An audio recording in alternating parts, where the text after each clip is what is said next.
Hi everyone, my name is Jamie Prickett. I'm the CEO and co-founder of Experior Financial Group, and today I have the pleasure to do an interview with Kevin Purnell.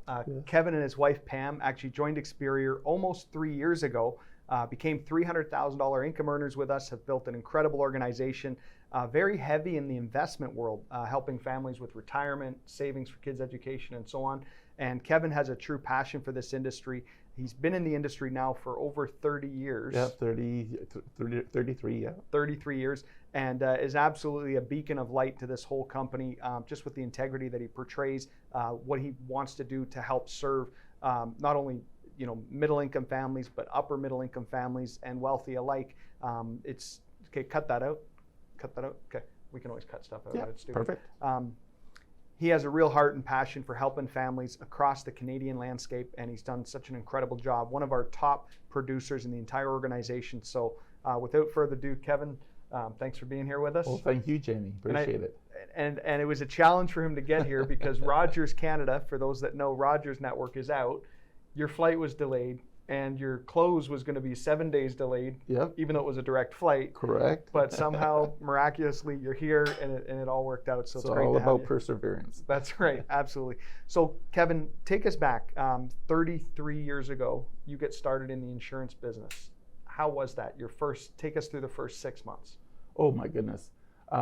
Scared to death. I came from the hospitality industry. And so moving into the financial industry, insurance, it was so new. And at that point in time, I had to do it full time. Yeah. So we had a young family, and to go from salary income to straight commission, it was really, really concerning. Yeah. If I didn't have a supportive spouse, a partner in Pam, I don't know how long we would have lasted because it was just that difficult. Yeah, absolutely. Was Pam, was she working outside of the home at the time? Or? No, she was a stay-home mom. Wow. But she even helped me in those early years from home. Right. Yeah, she had a heavy load as well. Yeah, I bet. Yeah. And how many kids were at home at the time? We had 3 children at the time, and we actually had 1 on the way. Wow. Yeah. Wow. So that's a big risk that most people won't take. Yeah. So take us through your first year. Did you survived? Obviously, you're here. Yeah. Was there ups and downs along the way, or was it all smooth sailing? Oh no, there were a lot of ups and downs. Again, I had a passion for the mission statement of that company. Yeah. And I had totally bought into that. Yeah. And so when things were difficult, it was that knowing why I was doing it that basically sustained me through those difficult years. Right. I have a very similar story to you. We actually started at the same company. Yeah. And it was one of those things where I felt like if I gave up, I was ultimately giving up on other people. Amen. Right. That is 100%. Yeah, awesome. So you were with that company for how long? 10 years. 10 years. Mm-hmm. And then you ultimately left that organization and started with another company. Correct. Take us through that, because that's where you achieved probably the biggest part of your success was when you made that transition. Yeah. If I may, I would like to go back a little bit in that start, in those first 10 years. So for the last 5 years, I was with that initial MGA or company. I stopped selling all women, single women, life insurance. Right. And I didn't sell any insurance to single women for 5 years. I had actually made an alliance with a local broker. Yeah. And because I had really bought into the buy term and invest the difference. Yeah. And because at that time, I don't know if they still do, but they had unisex rates. Right. I just couldn't feel comfortable charging that single mom the cost per thousand, the cost for the insurance, because it left me less to invest for her. Wow. And so when I got to a point where I knew that I just couldn't do that anymore, then I had to leave. So 5 years were pretty much utopia, and the last 5 were just a struggle because it was constantly having a problem with what I said and what I was allowed and permitted to do. Right. So it was almost that moral battle that if I want to stay with this company, I have to keep selling a product that's overpriced, particularly when it came to women because of the unisex rate. That is correct. And that's remarkable because I don't know many people, and you achieved great accolades there as well, oh, yes. if I'm not mistaken. So you had some success. So then you decided to leave because your heart took you in a different path because you wanted to be a broker or at least have access to more companies and products. So take us through your next journey. Yeah. So the second company I was with had a similar business model. Okay. And I had really fell in love with the whole concept of the team environment. Yeah. And the ability to build an agency within the industry. Right. And so we really put our heads down and went to work with that second MGA and built quite a good organization right across Canada. Wow. And again, had some great successes. There were some real intellectual and also emotional changes in my life as I started to have more and more success. Right. Because I continually battled with my self-esteem. Yeah. I kept saying, you know, who am I trying to fool? Who am I trying to kid? Right. Coming from where I came from into this industry that I had such high regard for. And I was like, am I ever going to measure up? You know, am I ever going to become the person who deserves success in this industry? And this was at a level that you were already making close to $500,000 a year. No, actually, that's the transition. Prior to the success there. Okay. So exactly. So again, we got to a point where we were getting close to $250,000 with that company. Yeah. And my wife is from the U.S., so we went down to Pennsylvania. Yeah. And we were there, and I looked at my pay stub, and we had gone over $250,000. Wow. And I actually looked at Pam and I said, hey, I guess I'm not a waiter anymore. Wow. And she said, no, you never were. And she always, again, was very encouraging. But I had to come to that point in time where I saw myself as something different than what I had done for so long. Right. And I also got a taste, or we got a taste at that point in time, because I don't drink, I don't smoke, you know, that type of thing. And so how do you celebrate an occasion? You can't have a big smoke, you know, cigar, or, you know, go out and, you know, have a nice Remy Martin or a nice, you know, gun carriage, you know, cognac or whatever. Yeah. And so we went to the family, we were at the reunion, we said, hey, we're going to take you all to Dorney Park, which is an amusement park down there. And we're just going to pay for the day. Wow. And that was pretty cool. That is where I started to say, wow, money may not be everything, but what it can do for my family and those that I love and, you know, respect, it does come into play. So you feel like you achieving that $250,000 status, right? And I know that that company, much like ours and others, they put a big recognition around it. Was that almost like was that the breaking point for you? It was. At $250,000, so up to $200,000, you still weren't worthy. Nope, I wasn't. Wow. I wasn't. Wow. I just felt like I was being honest, but I hadn't changed my thought process. Yeah. I still struggled with that self-worth, if you will. Right. And then going from $250,000 to just under 500, we never did get our $500,000 ring there. But we waffled back and forth around 430, 450, 460 type of thing for quite some time. And it was amazing how fast we went from $250,000 to in that 450 range. Wow. It was way quicker than it was going from 0 to 100 or from 100 to 250. Yeah, that's what I think a lot of people don't realize is making the first 100,000 in this business. That's the hardest 6 figures you're ever going to make. Going beyond that becomes more attainable, more believable, more achievable. By the way, I bet you a lot of people here would love to be stuck at about $450,000 in income. That's a good place. If you're going to get stuck, you might as well get stuck up here. Yeah. So when you ultimately left that organization, you were on top of the world, so to speak, in terms of your income, your business, the success you were having. Why change? Well, when you're at that point, you're able to participate in quite a few leadership meetings. Okay. And over the entire time that I was with that firm, the compensation to the field continually got eroded. Right. And because of the struggle that I went through with my initial company and then even early with the second MGA that I was with, I just felt that more needed to be given to those that put gas in their car, left their family every day and every night to go out and do a good job, and they were just seemed to be getting less and less. Right. And I remember sitting in a meeting, and this particular firm said, "Hey, your volume is up with our company, so we've got extra money to put on the table." And when we sat around the room, a lot of the leaders said, "Well, let's create another bonus," okay, because they had gone a lot from, you might say, just personal commission for your job well done, to when you got into leadership, commission plus extra bonuses. Right. And I went, I don't need another, $3,000 a month. Right. We need to give that to those that are actually, again, the backbone of the company. In the field working with the customers. Exactly. Right. Excuse me. And the company, and the people at that meeting, they said, "Kevin, that could be a different car. That could be a boat for you. That could be whatever."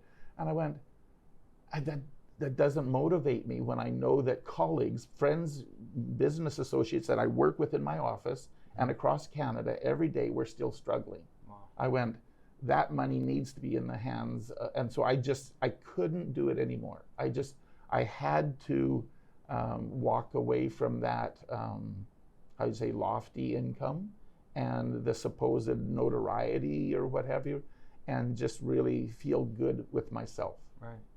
That was a tough decision then. Oh, it was. It was crazy. And it was interesting because I still had friends and colleagues at that firm. And when they had heard that I had left, they said, "Kevin, why would you do that? Why are you jeopardizing what you're doing?" And after years of having been gone from that company, I would talk to individuals that were still there. And they said, "Kevin, if you had just kept your mouth shut, if you just kept your head down, your nose to the grindstone type of thing, you easily could have been, $750,000 right now." Yeah. And I said to them, as I talked to them on the phone and what have you, I said, "But how could I do that? How could I walk across stage and get another ring? How could I go across stage and get another plaque and then look over at my shoulder at all of those individuals that I really, really had respect for, and I wanted them to experience what we were experiencing, and to know that I was taking money when really it should have been going to them." Right. And so money doesn't always motivate people. Yeah. There are those, in life where money is the be all and end all. Yeah. But then there comes a point in time where money becomes less relevant, and quality of life and just doing what was right, kind of takes over. Right. Now, the argument, and I've heard similar conversations I've had with folks, is that, but those guys over your left shoulder there, they have the same opportunity you have. They could still get to that $450,000, $700,000 in income. What do you say to that? Yeah, that is true. But again, if I look at that second firm when I went to work with them, they paid well. Yeah. And so I was able to keep the wolf away from the door. I was able to, put some money aside, what have you. Right. But as there was a change of leadership, if you will, a change of focus, to where it was kind of more of a fair situation, and then they gravitated more to, hey, you've got a longer tenure with the firm, and so you deserve more. Right. And so I just felt that the compass got out of kilter. Right. I thought for many years when I was there, the compass was focusing on true north. Okay. And then all of a sudden, it was almost like there was some bipolar stuff going on, and the compass was all over the map. So, yeah. And again, I will always be appreciative for the first company I went with, because they got me out of the hospitality industry. Yeah. I will be forever grateful for the second company, because they took me from a point in not feeling like I deserved it, to where I felt that I could do almost anything that I put my mind to. Yeah. So both of those companies have been extremely instrumental in taking me from where I was and where Pam and I were to where we are today. Wow, that's incredible. What year did you resign from the second company? It was 13 years ago. So what does that make it? That would have been 9. Yeah. Right in there. Yeah. Okay. And then after that, because I didn't meet you for another 10 years later. Mm-hmm. So you've kind of got this 10 years, 10 years. So no one can say you're not committed. I mean, you stayed 10 years, 10 years. And then what'd you do the next 10 years before we met in 2019? So again, we still liked the whole concept of the team. Yeah. And so we started looking around at different MGAs that would really embrace the whole team concept. Yeah. And we found one that was actually out of Mississauga. Okay. And they basically said, we would really like to have a builders kind of division of the traditional MGA. Yep. And that's where I actually met Steve Cooper again, because I had known him with the former firm. Yeah. But he was at this other company, and he was kind of spearheading kind of a builders division within that MGA. Right. And so he basically really embraced the fact that we were moving from there over to this company out of Mississauga. Right. And again, it was really a phenomenal run. But then again, I think it's greed and ego started to get in the way, not with Steve and us, but with the actual management of that firm. And they started treating people, actually what I would say would be deplorable. Mm-hmm. And so again, in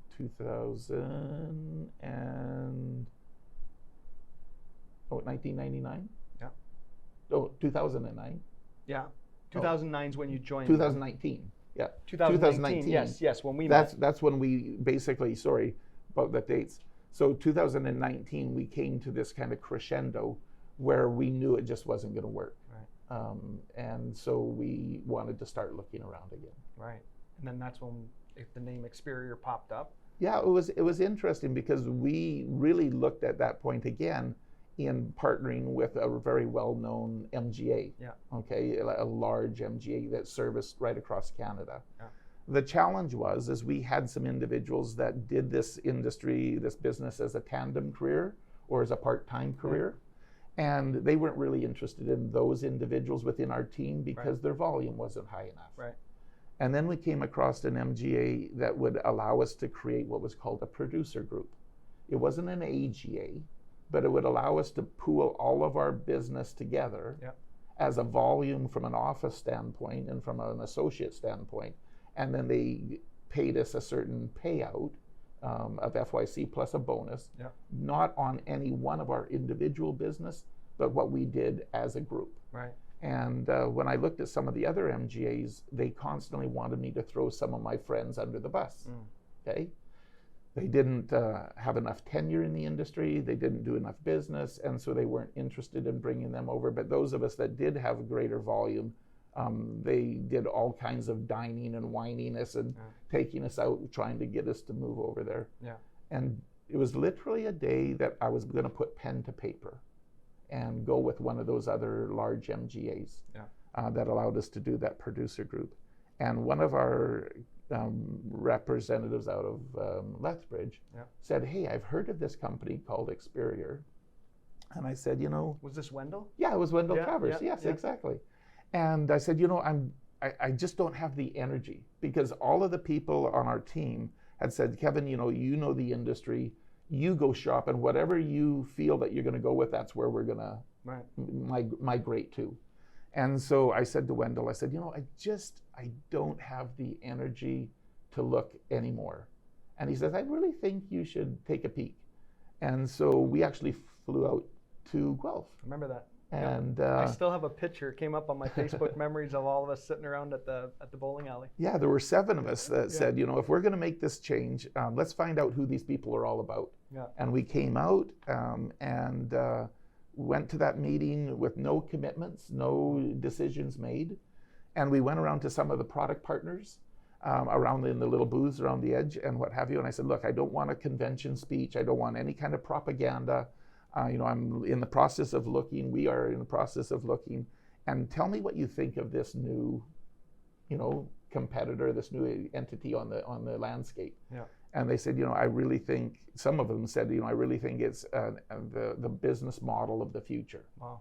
It's such a great blend between that traditional MGA and those business models that really advocate for part-time and also for the whole team concept. Yeah.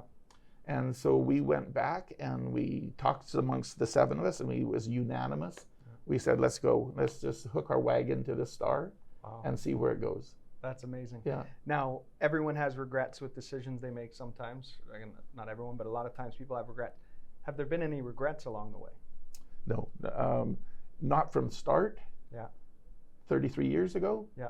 Till today. Wow. There's never been a regret. So you've looked at everything as a learning curve or oh my goodness, obstacles you've had to overcome. Yeah. Awesome. Because when I look at what I earn today or what we earn today, I could not have stayed the person I was. Right.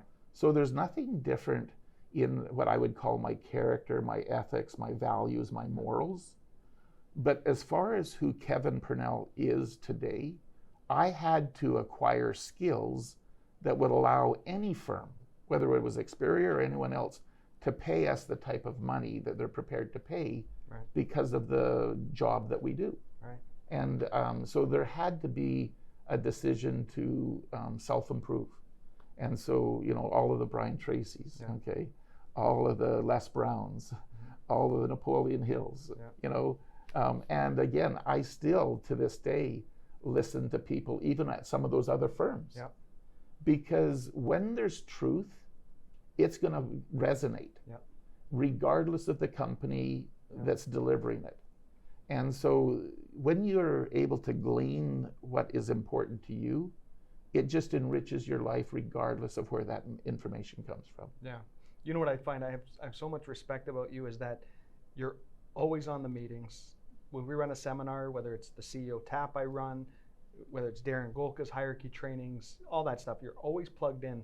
And that's 33 years in the industry, and you're still plugged in every week. You and Pam, you're always plugged in, and then you're vocal, and Pam especially. I love when she's one of the biggest cheerleaders in the company on Zoom, because our Zoom recognition can get silent, and I love Pam on news. Woo, Well, if you think she's enthusiastic on some of the broadcasts, yeah, you should have seen when we had children in basketball and rugby and whatever. Yeah. Oh my goodness, our kids were almost embarrassed.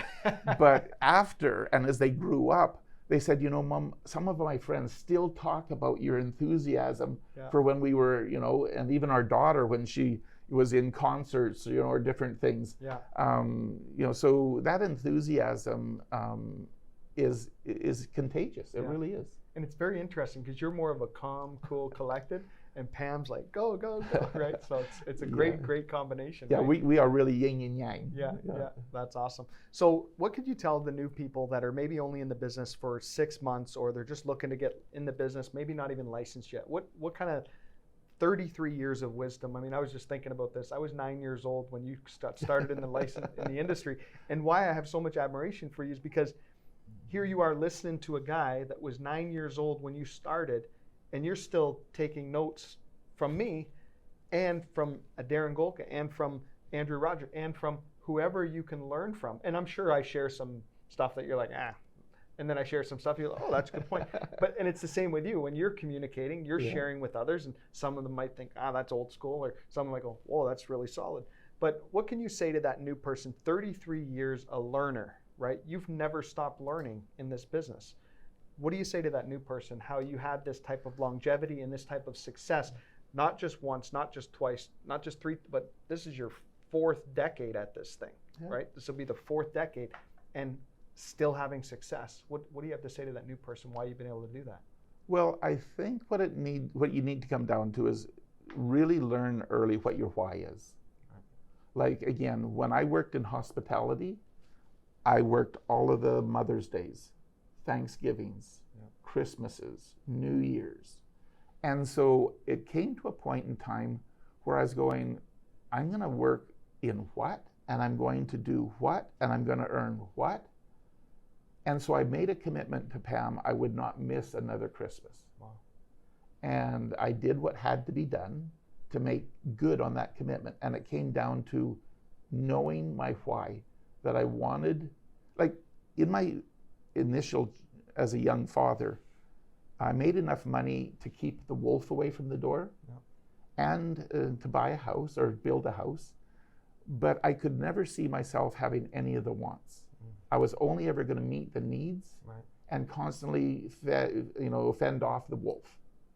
And I thought, if I ever want to have any of the things that I would deem nice, fun, uplifting, whatever, then I had to do something different. So for the new person, I would really say, find out early, what is your why? Like, why this industry? Okay. Why this company?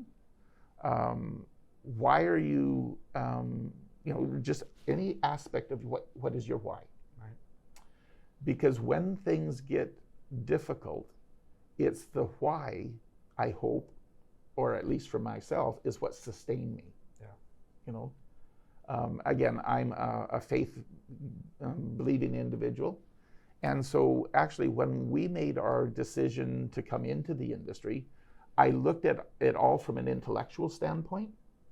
And then I looked at it from actually a spiritual aspect.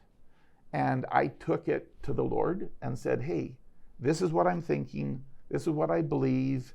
And this is what I want to do. And the witness, the commitment came back saying, yeah, that's where you belong. Wow. And so every time I wanted to quit, it was like, God is not a liar. Yeah. And so there wouldn't be the ability for him to put that on my heart, that that's what I wanted to do to provide for my family, and then give up on that. It was almost like, again, because I didn't make a quick decision, but at any time that I really felt that, hey, I just can't do this anymore, it always came back to saying, is God a God of truth? Did he truly answer my request, my prayer? Yeah. And when I said, I just can't. Wow. I just could not do it. I hope a lot of people caught everything that you just shared right there, because that is powerful. Faith is having belief in something that is not yet seen, right? But it doesn't mean that you can't experience things. And that is that's powerful, Kevin. And I know you to be a man of faith, man of God, and your wife as well, and your family. And I have no doubts whatsoever that you're here for a reason, right? I hope it's not a season. No. I hope it's bigger than that. But I do believe that you're here for a reason, because I believe that you're going to touch even more lives than what you've ever been able to in the past. And I know you've already touched lives. You've already impacted people's lives. As much as you had some of the ups and downs along the way with a couple other firms, there are people that may never be a part of Experior, may never be back in this industry. Maybe they left, but you've touched their lives in some positive way. So, and you're doing that in a big way with Experior, and I want you to know that. Thank you. And I hope as many people get the chance to watch this interview. And this is awesome. Thank you so much, Kevin. I appreciate it. Appreciate you coming in. Thank you so much. Thank you. Hey, if you like this video or any of the other videos that I have on my channel, stay tuned. We have so many more coming, but I want to make sure that you're in the know, that you know when they're coming. So please subscribe to this channel if you haven't already, and make sure you hit the notification bell.